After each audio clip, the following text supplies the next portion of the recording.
Makinig ka kapatid, ito'y salita ng buhay. Hey! Hoy!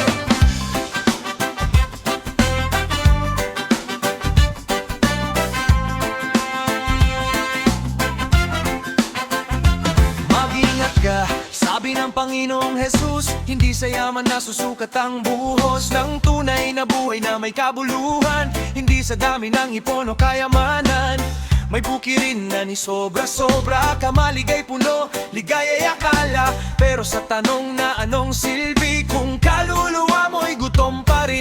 Hindi ka ligtas sa dami ng iyong hawak, kung puso mo'y bihag ng ginto't pilak. Kayamanan ay lilipas, parang usok sa hangin, ngunit ang Diyos ang yaman na di kukupas kailanman.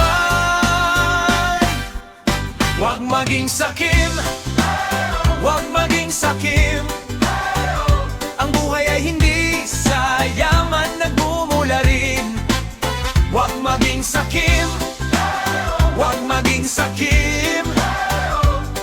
Mas mahalaga ang pananampalataya sa Panginoong Diyos kaysa ginto't pilak. Mayaman sa Diyos, iyon ang tunay.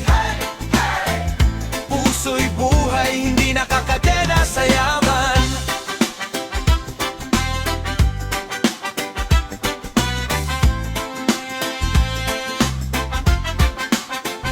Sabi ng mayaman, magpapahinga na ako, kainom saya panalo na ako. Ngunit Diyos ay nagsalita gabi ring iyon, hangal buhay mo'y kukunin ngayon. Kanino mapupunta ang lahat ang yan, mga naipon mo sa mahabang panahon? Kung ikaw ay mayaman sa lupa lang, pero dukha sa Diyos walang kasiguruhan. Hindi masama ang pagunlad kapatid, pero masama kung Diyos ay napalitan ng yaman at hilig. Ang puso'y bantayan, huwag magpalipin, kay Jesus lamang tayo dapat kumapit. Huwag maging sakim, huwag maging sakim. Ang buhay ay hindi sa yaman nagmumula rin. Huwag maging sakim, huwag maging sakim. Mas mahalaga ang pananampalataya sa Panginoong Diyos kaysa ginto't pilak.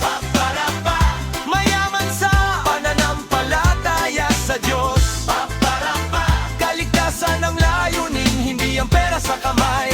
Turuan mo po kami, O Panginoon Diyos, na magtiwala sa'yo sa bawat saglit.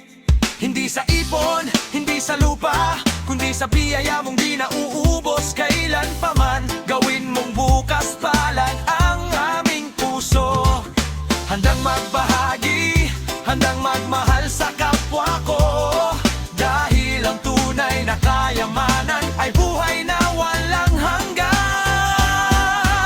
Huwag maging sakim, huwag maging sakim, huwag maging sakim, huwag maging sakim. Ang buhay ay regalo, hindi kayaman ng panandalian lamang. Huwag maging sakim, huwag maging sakim, huwag maging sakim. Mas mahalaga ang pananampalataya sa Diyos, siya ang ating yaman magpakailanman.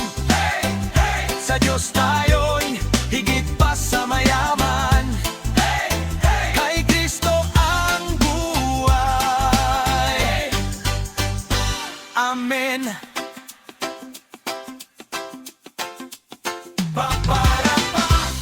Sa Panginoon